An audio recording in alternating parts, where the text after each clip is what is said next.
Jedediah lived a life as weathered as the barn he'd built with his own 2 hands. His days were a cycle of sunrises and sunsets, tending to his small farm just outside Harmony Creek. He wasn't a rich man. Far from it. The soil fought him every step of the way, and the market prices were never in his favor. But he was content, or at least he had been. His wife, Martha, had been the sunshine in his life. Her laughter filled the farmhouse, and her gentle hands had a way of coaxing life from even the most stubborn seeds. But she was gone now, taken too soon by a fever that swept through the valley. The farmhouse felt empty, echoing with memories that were both sweet and agonizing. Since Martha's passing, Jedediah's farm had begun to suffer. His heart wasn't in it like it used to be. Weeds grew taller in the fields and the fences sagged. He was barely scraping by, selling what little he could at the market. He spent most evenings alone, a silent figure in a rocking chair on the porch, watching the fireflies dance in the twilight, a deep ache in his heart. He missed Martha's stories, her smile, her presence. He felt adrift, a lonely boat on a vast, empty sea. The flyer appeared on the general store's bulletin board like a misplaced autumn leaf. Auction. Family of 6 seeking home. It declared in bold, black letters. Jedediah, squinting to read it over the shoulder of Mrs. Gable, initially dismissed it as some sort of cruel joke. Harmony Creek wasn't known for its outlandish events. Whispers followed the flyer. Folks speculated about the family, the reasons behind their predicament. Some said the parents were ill, others claimed they'd run off. Jedediah paid it little mind at first, preoccupied with his own troubles. He needed to fix the north fence before the cows wandered into Farmer McGregor's cornfield again. But the image of the family, crudely drawn on the flyer, 6 stick figures huddled together, lingered in his mind. He remembered Martha's love for children, her dream of filling their own home with little ones. A pang of longing shot through him, sharper than any he'd felt in weeks. The auction was to be held in Oakhaven, a town a few hours' drive away. Jedediah told himself it was none of his business. Still, the seed of curiosity, or perhaps something deeper, had been planted. The thought of bidding on children felt wrong, a twisted mockery of family. Jedediah imagined Martha's reaction. She would have been horrified, yet her heart would ache for those children, just as his did.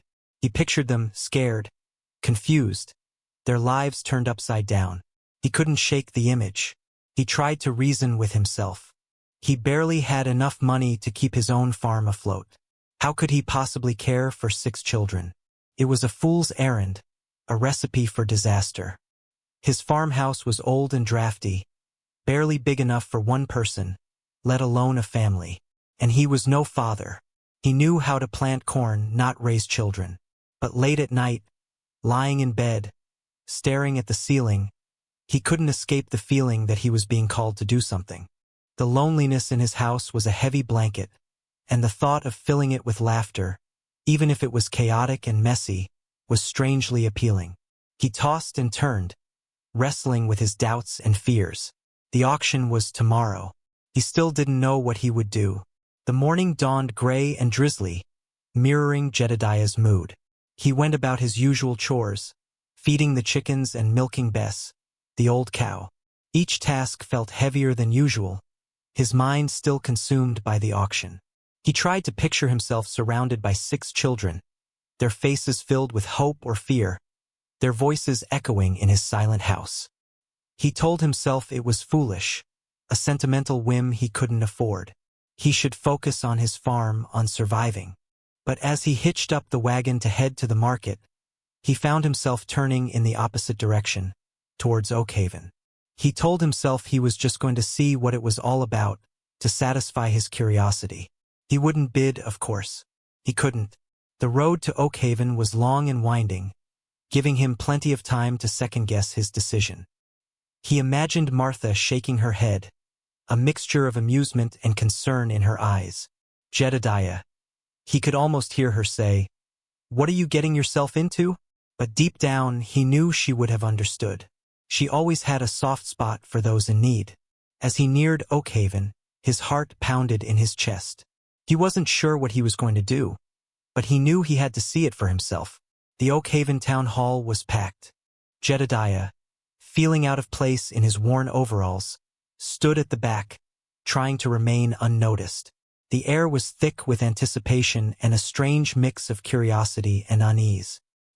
He scanned the crowd, noticing the well-dressed townsfolk, some with calculating eyes, others with thinly veiled pity. An auctioneer, a tall, slick man with a booming voice, stood on a makeshift stage. He introduced the family's 6 children, ranging in age from about 6 to 16. They stood huddled together, looking small and frightened. The oldest, a girl with determined eyes, held the hand of the youngest, a boy clutching a worn teddy bear. Jedediah's heart ached. They weren't objects to be bought and sold. They were children who needed love and security. He saw the fear in their eyes, the uncertainty in their posture. He clenched his fists, a surge of anger rising within him. How could anyone treat children this way? The auctioneer began the bidding. Jedediah watched in disbelief as the numbers climbed higher and higher. He felt a growing sense of outrage. He had to do something. The auctioneer's voice echoed through the hall, each bid sounding like a hammer blow to Jedediah's conscience. A wealthy businessman with a cruel glint in his eyes raised the price again. Jedediah imagined the children working in some factory, their spirits crushed. He couldn't let that happen. He knew he was being foolish, that he couldn't afford it, but he couldn't stand by and watch. When the auctioneer called for another bid, Jedediah, his voice trembling slightly, shouted out a number. It was more than he could realistically afford, more than he had in his savings. The crowd turned to stare. The auctioneer, surprised by the interruption, paused. The businessman glared at Jedediah, a look of disdain on his face. The bidding continued, but Jedediah refused to back down. He matched each offer, his voice growing stronger with each bid. He was driven by a force he didn't fully understand, a mix of anger, pity, and a desperate need to protect those children. He was going all in. His farm, his future, everything was on the line. The businessman, his face red with anger, made one final, exorbitant offer. Jedediah hesitated, his heart pounding in his chest. He had reached his limit. He couldn't go any higher. He was about to concede when, suddenly, the businessman scoffed and threw up his hands. "Let him have them," he sneered. "He'll regret it." The auctioneer, surprised, looked at Jedediah. Going once, going twice. He paused, scanning the crowd. "Sold. To Jedediah. For..." He announced the final price, a sum that made Jedediah's head spin. A gasp rippled through the town hall. All eyes were on Jedediah, the struggling farmer in his worn overalls, who had just bought a family of 6. The children stared at him with a mixture of confusion and hope. He had won, but the reality of what he had done began to sink in. What had he gotten himself into? He swallowed hard, trying to regain his composure. He had a family now. 6 children were depending on him. He had to be strong. He had to be a father. Jedediah approached the children cautiously. The oldest, Sarah, who looked to be around 16, stood protectively in front of the younger ones, her eyes wary. Next to her was a boy, Thomas, about 14, who seemed withdrawn and nervous. Then came Emily, a bright-eyed girl of 10, and twins, Lily and Rose, who were 7 and clung to each other like frightened kittens. The youngest, little Samuel, barely 6, still clutched his teddy bear. "Hello," Jedediah said softly, trying to project a sense of calm. "My name is Jedediah." Sarah's eyes narrowed. "Where are you taking us?" she asked, her voice tight with suspicion. "To my farm," Jedediah replied. "It's just outside Harmony Creek. You'll have a home there." The children exchanged nervous glances. They didn't know Jedediah. They didn't know what to expect. They only knew that their lives had been turned upside down, and this stranger was now in charge. Jedediah could see the fear and uncertainty in their eyes. He knew he had a lot of work to do to earn their trust. He had to show them that he was someone they could rely on, someone who would care for them. He just hoped he was up to the task. The journey back to Harmony Creek was a silent one. Jedediah had hitched up his largest wagon, but even then, it was a tight squeeze for all 7 of them. The children sat huddled together, their faces pale and drawn. Sarah kept a watchful eye on her siblings, her expression unreadable. Jedediah tried to make conversation, pointing out the passing scenery, telling them about his farm, but his words seemed to fall flat. The children remained quiet and apprehensive, their eyes fixed on the road ahead. He could feel their uncertainty, their fear of the unknown. He tried to reassure them, telling them that they would be safe on his farm, that he would do his best to take care of them. He promised them warm beds, plenty of food, and a place where they could finally feel at home. But he knew that words were not enough.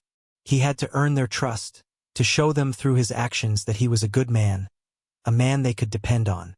The silence stretched on, broken only by the creaking of the wagon wheels and the occasional sigh from one of the children. Jedediah knew this was just the beginning of a long and difficult journey. The farmhouse felt even smaller with 7 people crammed inside. Jedediah had cleared out the spare room, setting up makeshift beds, but space was still limited. The children, used to a different way of life, struggled to adjust. There were squabbles over blankets, complaints about the food, and a constant sense of unease. Jedediah, still grieving Martha's loss, found himself overwhelmed.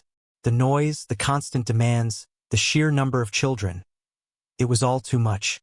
He missed the quiet solitude of his old life, but he knew he couldn't turn back. He had made a commitment and he intended to honor it. Sarah, burdened by responsibility, clashed with Jedediah over chores and rules. Thomas retreated into himself, spending hours alone in the barn. Emily, bright and curious, peppered Jedediah with questions he didn't know how to answer. The twins, Lily and Rose, were homesick and cried often. And little Samuel, terrified of being alone, clung to Jedediah's leg wherever he went. Jedediah felt like he was drowning, caught in a sea of needs and emotions. He was starting to doubt his ability to be the father these children deserved. Despite his doubts, Jedediah refused to give up. He started small, learning each child's name, their favorite color, their favorite food. He spent extra time with Samuel, reading him stories and letting him help with simple chores around the farm. He discovered that Emily loved to draw, so he gave her a stack of paper and some crayons. He noticed that Thomas was good with animals, so he started teaching him how to care for the horses and chickens.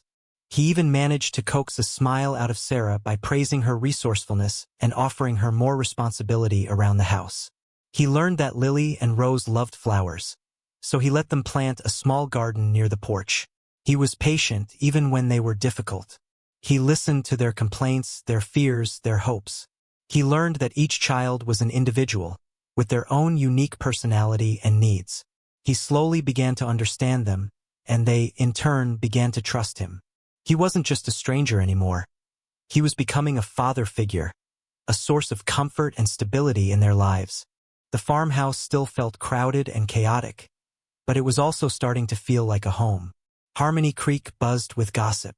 Jedediah's actions were the talk of the town. Some folks admired his generosity, praising him for taking in the orphan children. Mrs. Gable, who had seen the flyer first, baked him a pie and offered to help with the sewing. Old Man Hemlock, the town's carpenter, volunteered to build some bunk beds, but others were skeptical. They whispered behind his back, questioning his motives. They wondered how a struggling farmer could afford to care for so many children. They suspected he was after something, that there was more to the story than met the eye. Some even feared him, viewing him as an outsider who had disrupted the peace of their small town. The children, too, felt the weight of the town's scrutiny. They were stared at, whispered about, and treated differently because of their unusual circumstances. Sarah, fiercely protective of her siblings, resented the town's judgment. She wished they could just be left alone to live their lives in peace. Jedediah tried to shield the children from the gossip, but he knew it was impossible to completely block it out. He hoped that, in time, the townspeople would come to accept them, to see them not as charity cases, but as part of their community. One evening, after the younger children were asleep, Sarah approached Jedediah, her face etched with worry. She sat down beside him on the porch swing, her hands clasped tightly in her lap. "Mr. Jedediah," she began hesitantly, "there's something you should know." She explained that their parents hadn't abandoned them. Their mother had fallen seriously ill and needed expensive medical treatment. Their father, desperate to find a way to pay the bills, had made a deal with a distant relative, a lawyer, who promised to help. The lawyer, however, had twisted their situation, exaggerating their parents' difficulties and arranging the auction without their full understanding. They thought the lawyer was finding them a temporary place to stay. Sarah's voice trembled as she explained the misunderstanding, the deception that had led them to the auction block. She emphasized that their parents loved them dearly and were devastated by what had happened. They just needed help, not to be separated from their children. Jedediah listened intently, his heart aching for the family. He realized that he had stumbled into a situation far more complex than he had imagined. He knew he had to do something to help them reunite with their parents. Jedediah spent the next few days formulating a plan. He knew it wouldn't be easy, but he was determined to help the family reunite. First, he needed to gather evidence to prove Sarah's story. He decided to travel to their hometown, to speak with their parents and investigate the lawyer's actions. He also knew that the medical bills were a significant obstacle. He decided to sell some of his livestock and equipment to raise money, but he knew it wouldn't be enough. He would need to find other ways to help. He spoke to Sarah about his plan, and she was overjoyed. For the first time since the auction, she felt a glimmer of hope. She offered to help in any way she could, providing him with information about her parents and the lawyer. Jedediah knew that time was of the essence. The longer the family remained separated, the more difficult it would be to reunite them. He packed his bags, said goodbye to the children, and set off on his mission, determined to uncover the truth and bring the family back together.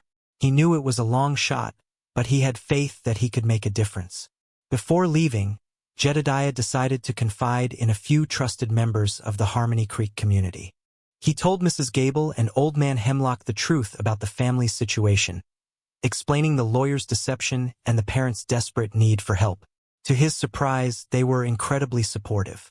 Mrs. Gable immediately organized a sewing circle to make clothes for the children, while Old Man Hemlock started collecting donations for the medical bills.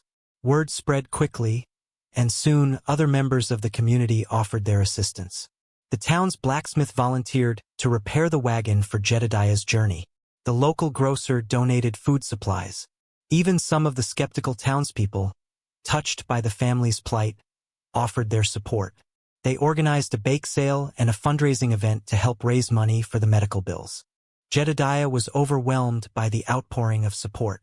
He realized that, despite the initial gossip and judgment, the people of Harmony Creek had big hearts. They were willing to put aside their doubts and come together to help a family in need. He felt a surge of gratitude and renewed hope. He wasn't alone in this fight. Jedediah arrived in the family's hometown and immediately sought out their parents.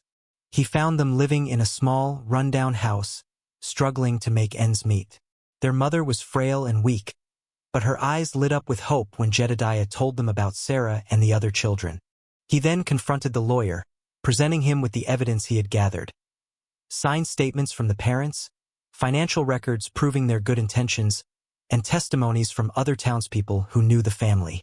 The lawyer, realizing he had been exposed, tried to deny everything, but Jedediah stood firm, his voice filled with righteous anger. He threatened to report the lawyer to the authorities if he didn't cooperate. Faced with the overwhelming evidence and Jedediah's unwavering determination, the lawyer finally confessed to his deception. He admitted that he had manipulated the situation for his own financial gain, exploiting the family's vulnerability. He agreed to retract the auction agreement and help facilitate the family's reunion. Jedediah felt a surge of triumph. He had done it. He had uncovered the truth and set the stage for the family to be together again. Jedediah returned to Harmony Creek with the news. He gathered the children and told them that they would be going home. Sarah burst into tears of joy, and the younger children cheered with excitement. They packed their few belongings, their faces beaming with anticipation. The reunion was held in the town square, so everyone could witness the happy event.